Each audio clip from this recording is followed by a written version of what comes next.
저도 검사 때 의뢰인을 직접 만나 드린 적이 없어요. 안녕하십니까. 보물PK 변준석 변호사입니다. 오늘은 변호사를 선임해야 되는 시기에 대해서 말씀을 드려볼까 합니다. 많은 분들이 전화상으로 변호사를 언제 선임해야 되나요? 라고 물어보는 분들이 정말 많이 있으시고요. 그럴 때마다 저는 항상 드리는 말씀이 있습니다. 민사사건이나 행정사건이나 형사사건이나 모두 다 똑같지만요. 그 중에서도 형사사건으로 예시로 설명을 드리면 각 사건의 진행마다 해야 될 것들이 딱딱 정해져 있습니다. 고소를 당했다고 가정을 해봅시다. 최대한 빨리 고소장을 확보를 해서 고소장의 내용을 파악을 해서 고소인이 어떠한 사정에 대해서 나를 고소하고 있는지를 파악을 빨리 해야 됩니다. 법의 무문해안인 경우에는 그 고소장에 적혀있는 글의 의미에 대해서 모르고 넘어가는 경우도 꽤 많이 있습니다. 고소장을 보고 어떠한 것 때문에 고소를 했고 그에 대응해서 고소인은 어떠한 증거 자료를 첨부했겠구나 라는 걸 쉽게 파악할 수가 있습니다. 고소장이 들어오고 경찰은 고소인 조사를 하면 뒤에 경찰로부터 피고소인은 전화를 받으실 겁니다. 조사를 받으러 오세요 라는 전화를 받으실 건데요. 이때에도 역시 변호사 조력은 정말 많이 필요합니다. 고소장을 확보한 이후에 수사기관은 어떠한 것을 물을 것이다 라는 걸 예상을 해야 되고요. 그리고 고소장에 대응해서 배치되는 사실관계를 최대한 빨리 취합을 해서 조사를 받기 전에 우리의 입장은 어떠한 것이고 그 입장에 부합하는 증거는 이게 있어요 라는 것들을 미리 준비를 해서 수사기관에 제출을 한 후에 그리고 나서 수사기관이 물을 것으로 예상되는 질문을 미리 파악한 후에 조사를 받는 것이 정말 중요합니다. 그 역시 변호인 조력이 필요하죠. 그리고 나서 피의자 조사를 받았습니다. 이 수사가 어느 정도 진행이 되겠죠. 그렇지만 의뢰인 입장에서는 수사기관이 어떠한 방식으로 어떻게 수사를 진행하고 있는지에 대해서 알기 어렵고 수사 담당자도 쉽게 얘기를 해주지 않아요.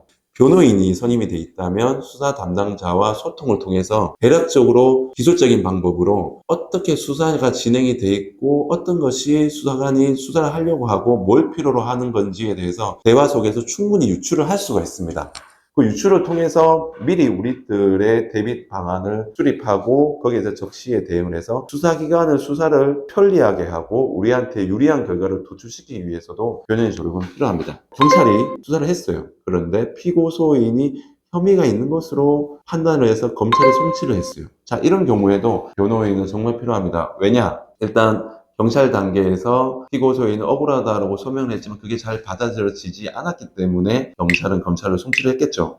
직접 담당 검사에게 소명이 필요합니다. 검사님께 저희는 정말 이런 부분이 억울해요. 그리고 경찰은 우리가 억울하다고 한 부분에 대해서 이런 게 제대로 밝혀주지 않았거나 잘못 해석한 부분이 있어요 라고 소명해야 되는데 당사자가 검사님에게 직접 만나서 얘기하고 싶어요 라고 하면 저도 검사 때 의뢰인을 직접 만나 드린 적이 없어요. 그거는 만나기 싫어서 그런 게 아니고요. 검사실에 일이 너무 많기 때문에 한 분 한 분 의뢰인을 만나다 보면 본인의 일을 하기 힘들기 때문에 의뢰인과의 만남을 꺼리는 경우가 많이 있습니다. 그런 타이밍에도 변호인 조력은 정말 필요합니다. 변호인이 직접 담당 검사에게 통화를 하고 만나는 거는 변호인 졸업받을 권리의 일환이기 때문에 담당 검사도 거부를 할 수가 없습니다. 그래서 변호인을 통해서 저희들의 입장이 이렇습니다. 근데 경찰 단계에서는 이런 부분이 받아들여지지 않았고 추가로 이런 증거를 제출을 하고자 합니다. 검사님 다시 한번 제대로 판단을 해주시고 경찰에 보완 수사 요구를 보내서 다시 한번 여기에 대해서 실체를 한번 밝힐 수 있도록 한번 살펴봐 주십시오 라는 주장을 하기 위해서는 변호인 조력은 정말 필요합니다. 검찰 단계에서 무혐의가 만약에 내려지면 정말 다행이겠죠. 그것이 아니하고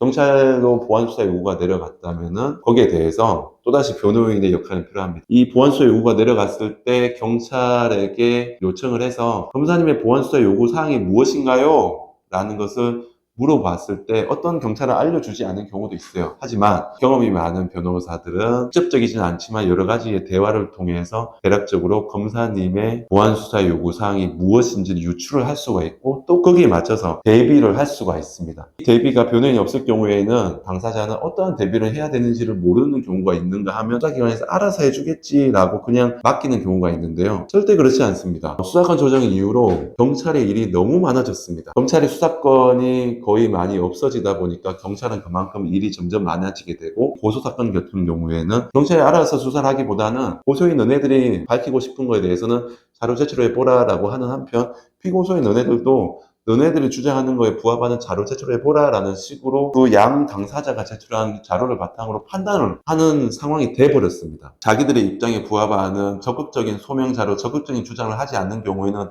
여기는 특별히 할 게 없나 보구나 경찰은 판단을 하기 쉽습니다. 그럴 경우에는 당연히 불리하겠죠. 열심히 주장하는 쪽의 주장을 더 받아들일 경향이 크겠죠. 여기 단계까지는 정말 변호인 선임의 골든 타임입니다. 경찰 단계에서 검찰로 넘어가고 또 검찰 단계에서도 혐의가 있다고 판단을 했을 때 재판으로 넘어가겠죠. 자, 재판으로 넘어갔을 때는 골든타임이 좀 많이 지났다고 보기 쉽습니다. 왜냐하면 우리나라의 형사사건의 유죄율은 거의 98%, 99%입니다. 경찰 단계에서도 혐의가 없는 것은 걸러지고 검찰 단계에서도 혐의가 없는 것은 아예 걸러지고 혐의가 정말 있겠다라고 판단하는 것만 법원 재판으로 넘어가는 양상이거든요. 거의 유죄율이 98% 되는 상황에서 그 결과를 뒤집기가 상당히 힘이 듭니다. 그 뒤늦게 재판 단계에서 저는 경찰 단계에서 이렇게 진술했는데 보니까 조사가 잘못 적혀 있어요 라고 얘기해본들 그 당시에는 본인이 다 도장을 다 찍었기 때문에 본인이 진술했던 것을 되돌릴 수도 없을 뿐만 아니라 뒤늦게 내가 소명을 하는 자료를 제출한다 한들 거기에 대해서 제대로 법원 재판 단계에서는 소명할 수 있는 기회가 많이 없는 경우가 있습니다. 법원 재판 단계는 최후의 마지막 상황이잖아요. 그때도 여전히 변호인 조력은 무조건 필요하다고 할 것입니다. 그리고 민사사건, 행정사건도 마찬가지입니다. 민사사건 같은 경우에는 하나의 게임입니다. 판사가 실체적인 관계를 모두 다 판단해주는 시스템이 아니고 게임처럼 원고 피고 다 주장해보고 입증해보라. 거기서 입증을 잘하는 사람에게 손을 들어주겠다.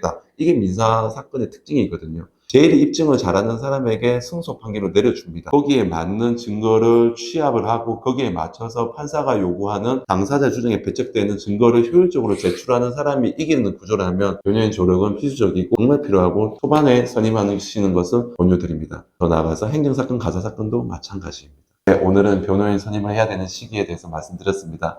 그렇다 해서 어떤 영업적으로 변호인 빨리 선임하십시오. 제가 도와드리겠습니다. 이런 취지는 아니고요. 여러분들의 인생의 상황과 그리고 갈등을 빨리 해결하기 위한 방법과 불가피하게 휘말린 분쟁을 신속하게 해결하기 위한 관점에서 현명한 방법으로는 빨리 변호인을 선임하시라는 것을 조언드립니다. 자, 오늘 영상은 이것으로 마치겠습니다. 감사합니다.